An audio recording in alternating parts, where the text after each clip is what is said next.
I'm telling you, if I have to choose one that says death upon America and another one that negotiates a better deal for themselves, I'm going to choose these guys. It's very simple. I didn't flinch in my answer. This is my position. I'm going to get a lot of hate every time I say this, but it doesn't change for me. Patrick asserts that choosing Israel over Iran is a no-brainer in America's best interest. His unwavering stance is rooted in logic and a commitment to safety, particularly in the context of recent issues such as Iran's continued anti-American rhetoric and nuclear ambitions. Watch as Patrick breaks it down and shares his insightful perspective. Iran, in the history of the world, do you know what two countries have said death upon America? The first country was North Korea, 1954, I believe. You know what the second country was? Iran, 1979. Who else has said death upon America?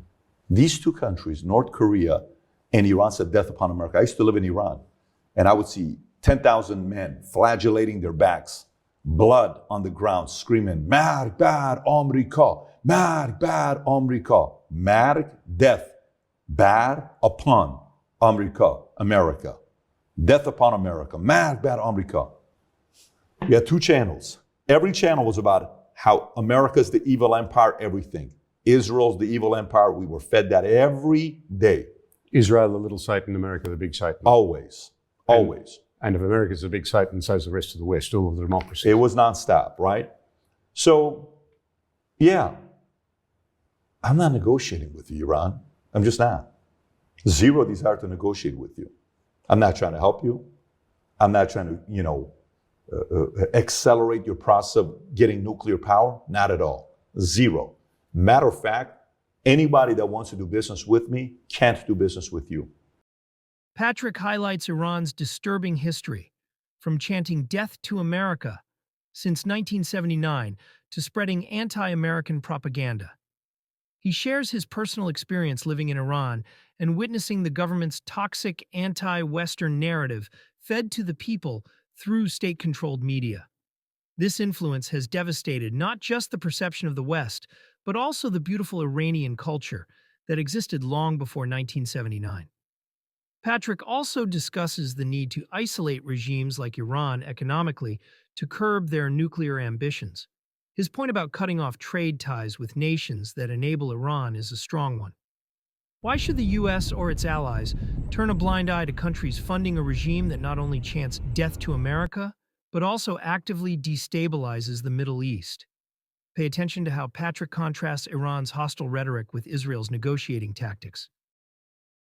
Even amongst conservatives and Republicans, and well, Israel does this, and the way they negotiate the contracts is this, and Mossad did this, and Netanyahu is this, and Netanyahu is Israel first before us, and many times they negotiate contracts that is better for Israel than it is for America, and they don't even care. And what about that one time they did this to us and they did that to us? Yeah, what's your point? Well, why are you supporting them? You want me to sit there and assume that Israel is not negotiating contracts that are better for them than you and I? Yeah. If they did, they're better negotiators than Americans. But what do you want me to do? We weren't there when they did the negotiation deal. The terms they got were better. There are better negotiators in the world. And if you get a better deal, you can complain about it. It's like a person goes to a car dealership and they buy a car for $30,000. But that same car at a dealership across the street was selling for $28,000. You bought it for $30,000. You paid $2,000 more. You could have done a little bit more research. Maybe the politicians we had in the US, but they're bought, Pat, they're bought. Maybe they are bought.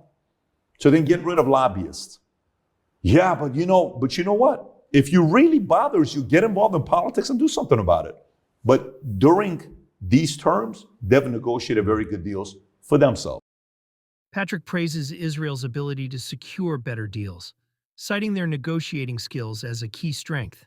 He argues that Israel's negotiating skills and prioritization of self-interest make them a more reliable ally. Patrick uses a clever analogy to illustrate the importance of negotiation. It's up to the other side to negotiate better terms. If we want better deals, we need better negotiators. Moreover, Patrick's perspective as an Assyrian Christian adds even more depth to his views. Watch closely. I'm a Christian. I'm Assyrian. I'm Armenian. Assyrians used to be the first warriors in the world. Assyrians have a very rich history for people that actually study Assyrians. Rich history is what they have. Calendar they invented. They did a lot of great things, right? Assyria is where? Iraq. You know how many old historic places we have? You know what the people of Iraq, many of the, hoodlums in Iraq did to all the churches that we had of Assyrians? You know what they did? They destroyed every single one of them. So let me get this straight. If you're a Christian, you believe in Jerusalem, you believe where Jesus walked, you believe the history of it, that's part of being a Christian, right? Who do you trust taking care of those places better? Jews or Muslims? Who?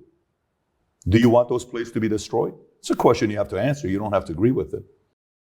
As a Christian, Patrick emphasizes the significance of Jerusalem and the Holy Land.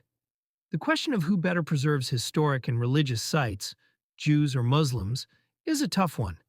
But history has shown that Israel has invested heavily in protecting these areas. It's not about choosing one over the other. It's about preserving what's sacred to so many.